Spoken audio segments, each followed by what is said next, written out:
মা চলে আসছে।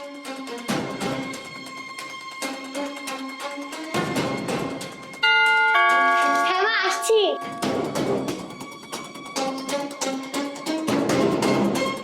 কিরে, কলেজ থেকে তো অনেক আগে আসলি, এখনো ড্রেস আপ চেঞ্জ করিসনি? না মানে মা, একটা পড়া বাকি ছিল তো, স্যারকে একটু জিজ্ঞেস করছিলাম। ও তাই? মামুন তুমি এসেছ? ওর তো সামনে পরীক্ষা, একটু ভালো করে পড়াও। হ্যাঁ,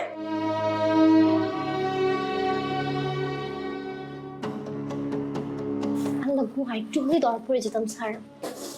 এই জন্য তোমাকে বলেছিলাম তাড়াতাড়ি করে কাজটা সেরে ফেলি, আর একটু হলে ধরা খেয়ে যেতাম। আচ্ছা যাই হোক, পড়াটা শেষ করো। শোনো, তোমাকে আমি যে জন্য ডাকছি তুমি তো জানো আমার হাজবেন্ড প্রবাসে থাকে। তোমাকে আমার প্রয়োজনে রাখছি, আমার মেয়ে প্রাইভেট মাস্টার হিসেবে। বাইরের মানুষ যেন সন্দেহ না করে। হ্যাঁ সেটা তো জানি, কিন্তু আবার কি হয়েছে? আমার না কেমন জানি সন্দেহ হচ্ছে তুমি আমার মেয়েকে পছন্দ করো, আর ইদানিং আমাকে তুমি সময় দিতে চাও না। কি হয়েছে বলো তো? ছি ছি ছি, তুমি এগুলো কি বলছো? আমি তো তোমার প্রতি আসক্ত। তুমি কিছু মনে করো না, আমি এমনিতেই বলেছি, ঠিক আছে? ঠিক আছে।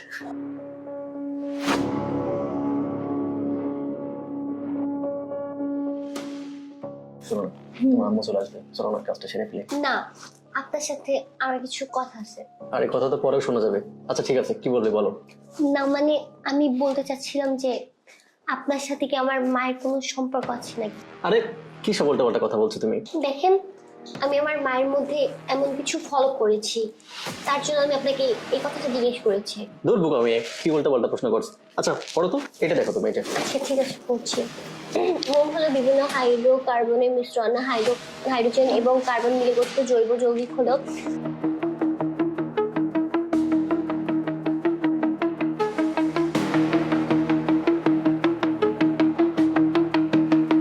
আরে আপনি এত তাড়াতাড়ি চলে আসছেন, আর মা তো এখনো ঘুমায়নি। মা যদি দেখে ফেলে। না না, হয়েছে কি, তোমার আম্মু ফোন দিয়েছিল, বলছে খুব জরুরি একটু দেখা করার জন্য, তাই চলে আসছে আর কি। ও আচ্ছা ঠিক আছে, ভিতরে আসুন। আচ্ছা তুমি একটু অপেক্ষা করো, আমি উপর থেকে দেখা করে আসছি। আচ্ছা ঠিক আছে, যান।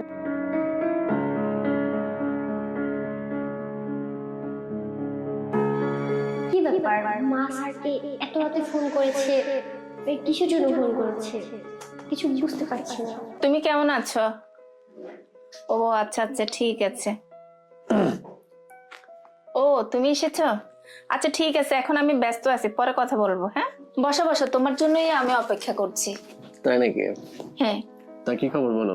ফোনে দেখতেছি কথা বলতেছো ভিডিও ফোনে, আমাকে ছেড়ে নতুন কাউকে আবার পেয়ে গেছো নাকি? ধুর পাগল, ওই ধরনের কোনো কিছুই না। প্রবাস থেকে মেয়ের বাবা ফোন দিয়েছে, যদি কথা না বলে মাইন্ড করবে না। বাবা, তুমি দেখছি সব দিকে ম্যানেজ করতে পারো, আমার কি কোনো দিকেই কম না? কিছু বললে? না না, কিছু বলিনি।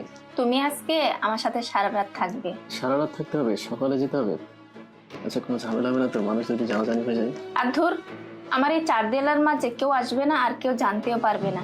কেউ জানবে না ঠিক আছে, কিন্তু তোমার মেয়ে যদি বিষয়টা জেনে ফেলে তাহলে তো সমস্যা হবে না? আরে তুমি এগুলো নিয়ে টেনশন করো না, রাত 1টা বাজে, আমার মেয়ে মনে হয় ঘুমাচ্ছে। তা ঠিক আছে, কিন্তু ওইদিকে মেয়েকে আশ্বাস দিয়ে আসলাম, এদিকে মা কেমনি কি?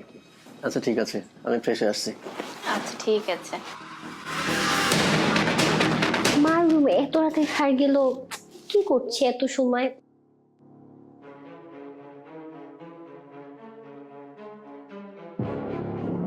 এখন আসতেছে না, কি করছে দুজন? আমি কি একবার যেয়ে দেখবো? ধরো এত সময় ধরে কি করছো? ভালো লাগছে না কিছু।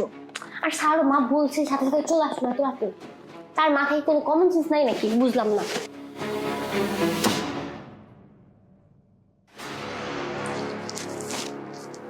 দরজাটা লক করে আসো। ঠিক বলেছো।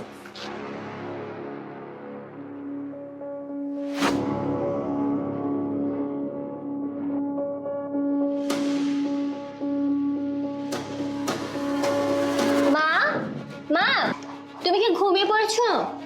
আর স্যার কি চলে গেছে? 2টা বাজে। এত রাত্রে কেন ডাকাডাকি করছিস? ঘুমাচ্ছিস না?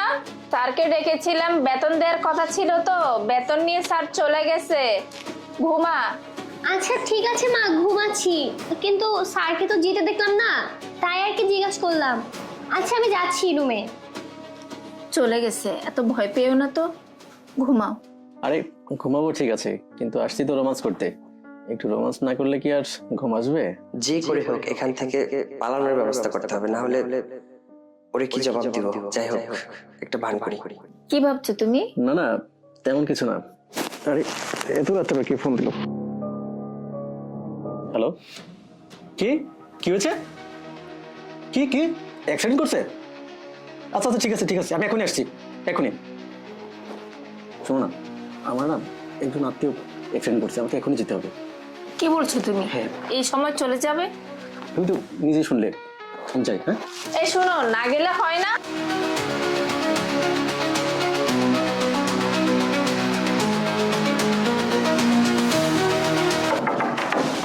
আরে এত রাতে আপনি, আর আম্মু তো বললো আপনি চলে গেছেন, সে কখন? হ্যাঁ, আমি চলে গিয়েছি, কিন্তু আমি ওই পাশ দিয়ে নেমে তোমার এখানে আসছি। চলো ভিতরে যাই। আচ্ছা আপনি কি বসুন, আমি দরজা লাগিয়ে আসছি।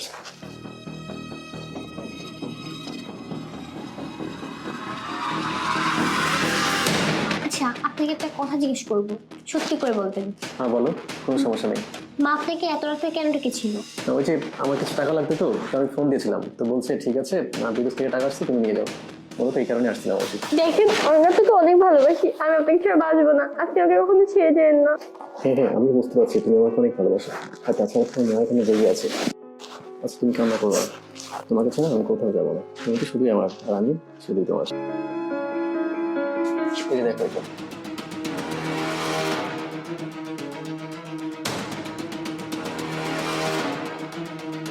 মামিম, আমি শপিং মলে যাচ্ছি, ফিরতে একটু লেট হবে।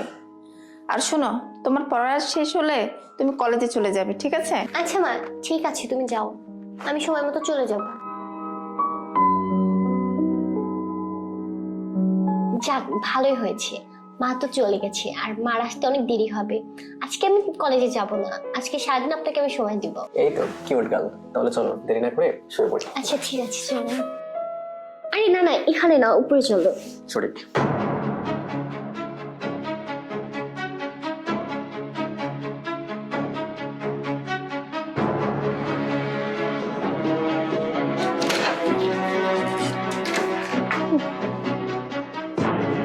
তোমাকে না আজকে অনেক সুন্দর লাগছে।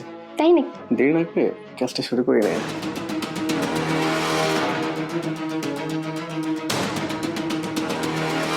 আচ্ছা শোনো, অনেক সময় পার হয়ে গেছে, তোমার আম্মু আসতে পারে, আজকে আমি যাই, ঠিক আছে? আচ্ছা শোনো না, তুমি আমার মাকে এত ভয় পাও কেন? আর যেহেতু আমি তোমাকে ভালোবাসি, তুমি আমার মাকে বলে দাও আমাদের সম্পর্কের কথা, তাহলেই তো হয়ে যায়। আরে না না, তোমার আম্মুকে ভয় পাচ্ছি না, আর তাছাড়া বিয়ে শাদীর বিষয়ে আর সম্পর্কের কথা বলছো তো, এটা তো পরে বলা যাবে, আমি আজকে আসি। হ্যাঁ আচ্ছা ঠিক আছে, সাবধানে যেও। আচ্ছা ঠিক আছে, তুমি চিন্তা করো না। আচ্ছা আচ্ছা, বাবাকে একটা ফোন করি, ফোনটা করি।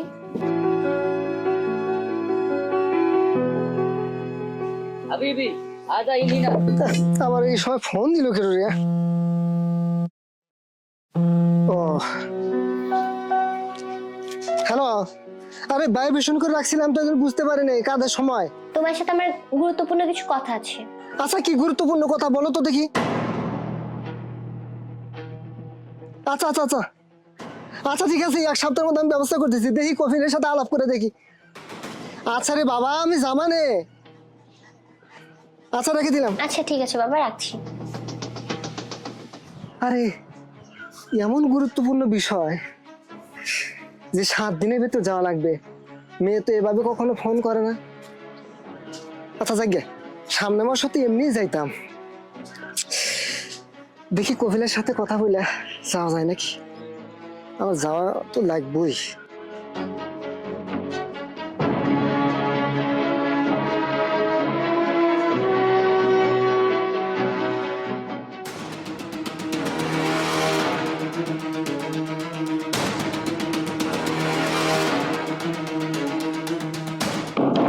আরে এই সময় আবার কি আসবে? আরে বাবা তুমি হ্যাঁ রে মা, কেমন আছো বাবা? আল্লাহ রাখছে ভালো। বাবা তুমি গিয়ে বসো, আমি দরজা লক করে আসি। বাবা তুমি কেমন আছো? আসতে কোনো সমস্যা হয়নি তো? না রে মা, আসতে কোনো সমস্যা হয়নি, আর আল্লাহ পাক রাখছি ভালো। কিন্তু তুই যেভাবে ফোন করছস, এতে আমার মনে হলো যে বাড়িতে কি যে একটা দুর্ঘটনা ঘটছে, আচ্ছা কি জন্য এত জরুরি ভাবে আমাকে ফোন দিয়ে নিয়ে আসলি বলো তো দেখি। বাবা তুমি জানো, তুমি প্রবাসে চলে যাওয়ার পর মা তোমার অজান্তে অনেক কিছু করে, যা তুমি কখনোই জানো না। আরে কি বলিস তুই? আমার অজান্তে অনেক কিছু করে মানে? বাবা তুমি জানো, আমার যে টিউশন টিচার আছে তার সাথে আমার অবৈধ সম্পর্ক আছে। আর তুমি যদি আমার কথা বিশ্বাস না করো তাহলে চলো আমার সাথে, তুমি হাতে নাতে ধরবে। মানে তুই এগুলো কি বলছিস? তোর মা এগুলো করতেই পারে না, তোর মা আমাকে অনেক ভালোবাসে। আমি জানতাম বাবা তোমার বিশ্বাস হবে না।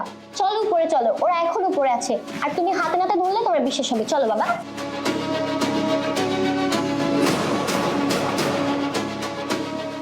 আচ্ছা শোনো না, প্রত্যেকদিন এইভাবে দেখা করতে আসি, আমার না অনেক ভয় করে।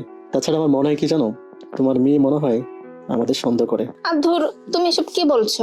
ও বাচ্চা মানুষ, এগুলো বোঝে না। চলো না আমরা একটু রোম্যান্স করি। আচ্ছা ঠিক আছে।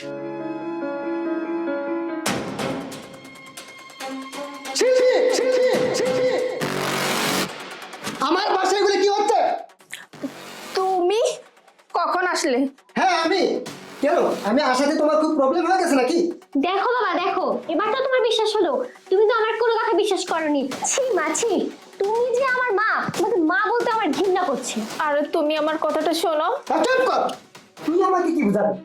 আমার নিজের চোখে যা দেখলাম এটা ক্ষমার অযোগ্য।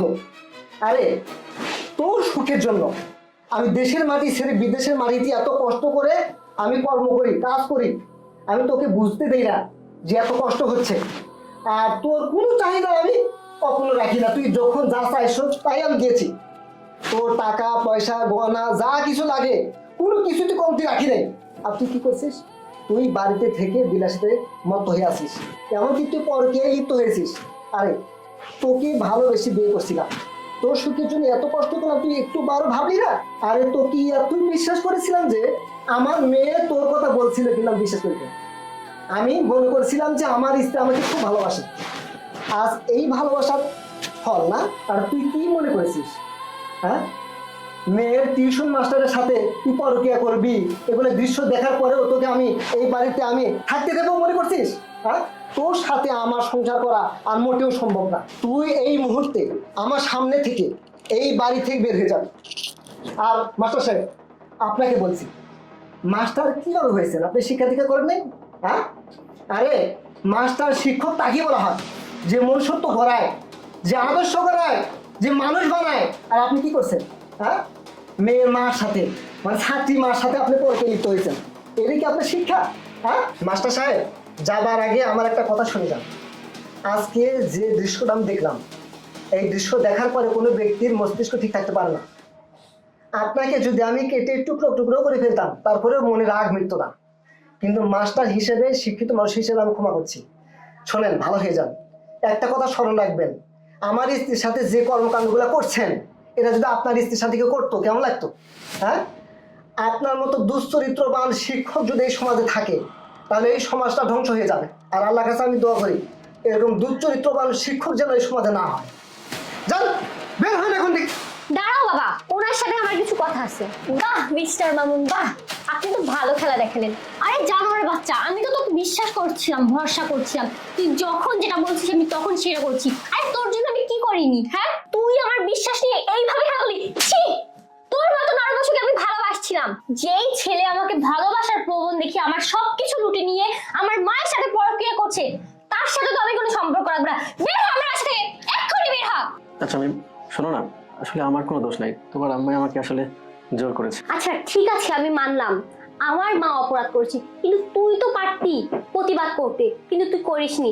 তুই মায়ের সাথে তাল মিলিয়ে অবৈধ সম্পর্ক করেছিস মায়ের সাথে। তোর মতো শিক্ষক নামের ভক্ষক যদি এই সমাজে থাকে তাহলে কোনো ছাত্রছাত্রী তোদের মতো শিক্ষকের কাছে নিরাপদ না।